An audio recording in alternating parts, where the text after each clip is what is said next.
What's going on, everyone? It's Steve Larsen, and you're listening to a very energetic, high-speed, fast-paced episode of Sales Funnel Radio. I've spent the last 4 years learning from the most brilliant marketers today, and now I've left my 9-to-5 to take the plunge and build my $1 million business. The real question is, how will I do it without VC funding or debt, completely from scratch? This podcast is here to give you the answer. Join me and follow along as I learn, apply, and share marketing strategies to grow my online business using only today's best internet sales funnels. My name is Steve Larsen, and welcome to Sales Funnel Radio. What's up, everyone? Hey, I'm super excited to dive into this episode today with you. Hey, I just wanted to go through real quick and just help you understand one of the reasons. I get a lot of people who reach out to me and they'll be like, well, here's an example. Okay, I brought 700 people so far. 700 it's like 680 or something like that through the current 2 Comma Club coaching program. And if you guys are part of Funnel Hacking Live, you know that there is a new program that was out, which is awesome. And there's another ton of hundreds and hundreds of people who are jumping in as well. Very, very excited to have you guys, by the way. And gonna help you guys set up your offers, things like that. Anyways, I'm excited to have you. It'll be awesome.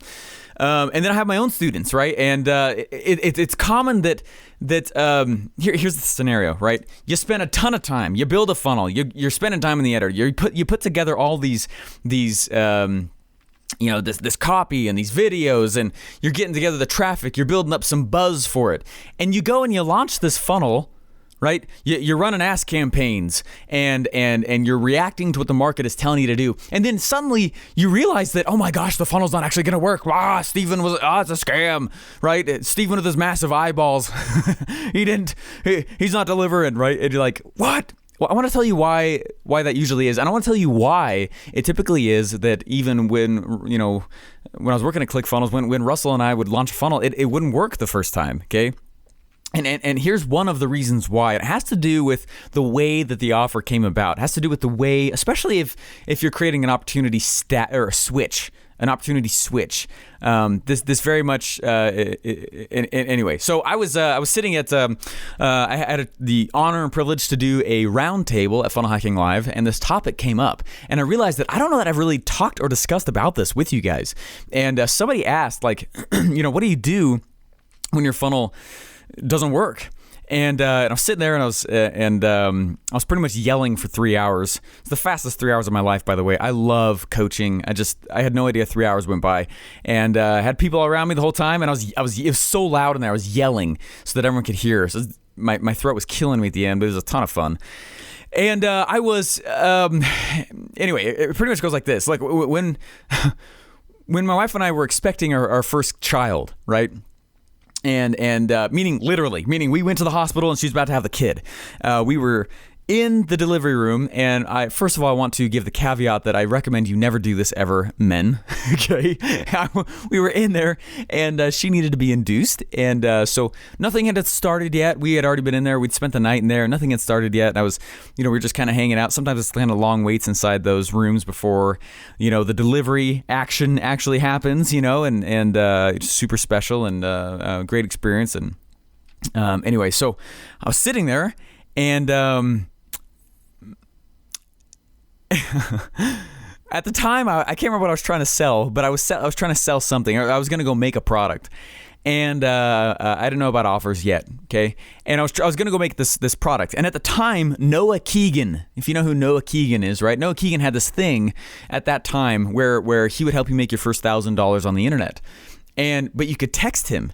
You could text him personally before you actually bought with any final questions. And I was like, hey, that's kind of cool. So I decided I would text him. And I'm sitting there in the delivery room. Nothing's happening yet. There's nothing going on. I'm not that kind of schmuck, but this was still, don't do this, guys. Okay. And I was sitting there, and I decided that I would text Noah Keegan. And I'm texting Noah Keegan, and I'm like, hey, man, I got this sweet idea. And I would love to be able to go and build it. Do you think it's a good idea? And he goes, I don't know. I was like, what do you mean? Is this a good idea? He's like, look, man, I let people vote with their wallets. I don't care what they say with their mouths. And I was like, huh. Well, that makes so much sense. How come I never thought of that before, right? This is like 4.5 years ago now, right?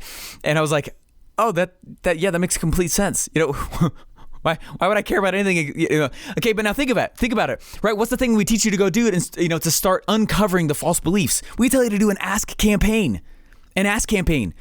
That's people telling you, oh yeah, right? How many times have you guys said, we all done it, right? The classic example is January 1st. We all make our New Year's goals, our New Year's resolutions, right? I'm going to go out and I'm going to do X, Y, and Z better, right? And like 3 weeks in, like 99% of people aren't doing their thing anymore, right? Right. So the same thing is true when you're asking people, ask campaign stuff, right? What's your number one question or challenge with X, Y, and Z, right? It helps you like crazy get a good baseline of what it is that you should be creating. But you've got to understand that when you're creating it, you're actually, by nature, have a gap in what people said they're actually struggling with versus what they'll actually pay for to have a solution for. Okay? There's a gap there. Right? And so that's why you have to be reactionary so quickly. Okay? That's why, so that when you go out and you're actually building your funnel and you go out and you launch the thing, you've got to understand that you are doing so with a sales message, an offer, right? You're doing so with a funnel that is based off of what people said they're interested in versus what they're actually interested in.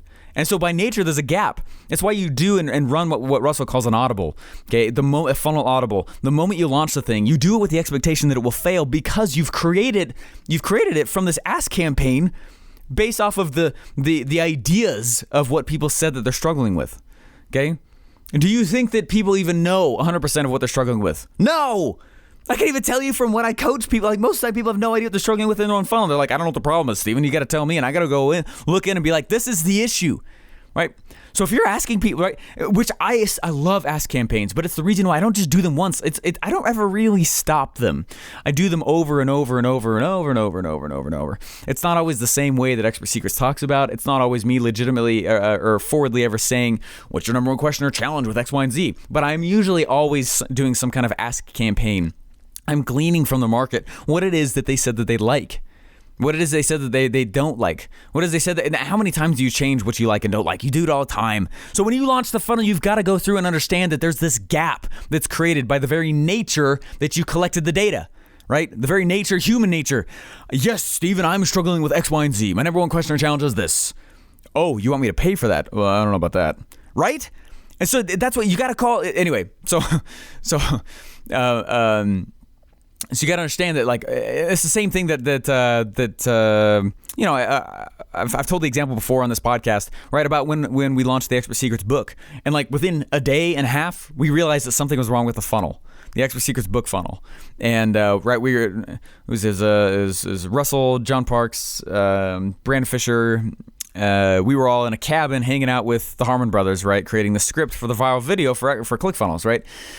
And that's when we realized, like, oh crap, we got to go through and fix this thing. And so what we did is, we called an audible within like a few days. So what I'm trying to tell you is that you've got to understand that when you launch it, do it with the expectation that it will fail. It even fails every single time that we do it, that we put it out there. But it's going to be, your success, the speed of success is going to be greatly dependent on the speed at which you call your audible. So do it. Don't plan something else after you launch your funnel. The only thing you should have planned after you launch your funnel is to sit and watch, okay?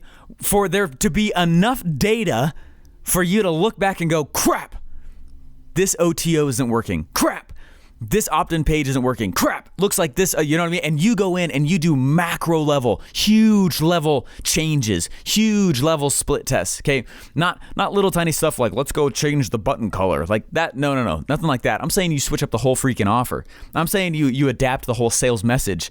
Big stuff, okay? We hardly ever get down to the micro levels of split testing stuff. Hardly ever. Okay. It's usually at these macro, big levels. We're like, man, we could change this whole thing and try and get a 15% boost in conversion versus us try and get a micro 2 to 3% boost in conversion, based on button color and positioning and stuff like that. You know what I mean? So go macro before you ever go micro. I wouldn't even think about micro for a long time. Stay high level with it. But that's the reason why a funnel will not work typically for quite some time, is because it's the nature of the way you collect the data. It still is better than you doing it off of your own head. So still do the ask campaign, okay? But just understand that this is you literally creating your product with the market, okay? When you do it this way, when you do it with the understanding that when you launch it, it will not do well. Okay, usually not, because you're doing the ask campaigns. You're getting it from people who are saying what they want, but they're not actually putting their wallet forward and voting with it. So when you actually get to a spot where you're like, hey, people are actually going to vote with this stuff with their wallet, sweet. There you go. You bridge the gap. You got to figure out that gap. That gap is the reason the Audible is needed, and it's the gap that is created when you're actually collecting the data for your message, for your offer, for your products, for your funnel. Does that make sense? And I don't know another way around that. I still think you should do the ask campaigns. It helps you understand, if anything, the excuses of your market, which is great. It's going to help you put all those things together. But in terms of what people actually get their wallet up for, that's a little different there. There's a bit of a chasm. There's a chasm there, right? There's a bit of a valley there. There's a bit of a canyon there. So you got to figure that out and be ready to build a bridge, so that you can cross that gap. And because you'll get a lot of hot traffic that just buy it from you anyway. But when you can cross the gap into what mass market is willing to pay for, that's you crossing that gap. And you got to do it with some speed. And the faster you do it, the better. And I feel like most of the time when I see a funnel, they've not called any Audible on their own yet. And it's one of the reasons why their funnel still stayed bad. It's because they come to me and they're like, hey, Steven, how come it didn't work? Like, well, what did you change after you launched it? We don't know. We just know this one page didn't work. Okay, if you know that one page didn't work, why have you not changed anything on it? Like, switch it at a high level. Big macro level changes. Switch out the entire product in that OTO. Switch out the whole, maybe you're telling the wrong story altogether, right? When you launch the funnel, you're not done. You're kind of starting, okay? And you're starting on this phase, this period where you're reacting to what the market said. And you're being very reactionary, which is good. Okay, and then it's react, relaunch, react, relaunch, react, relaunch. To get to the spot where you realize, holy crap, we bridged the gap.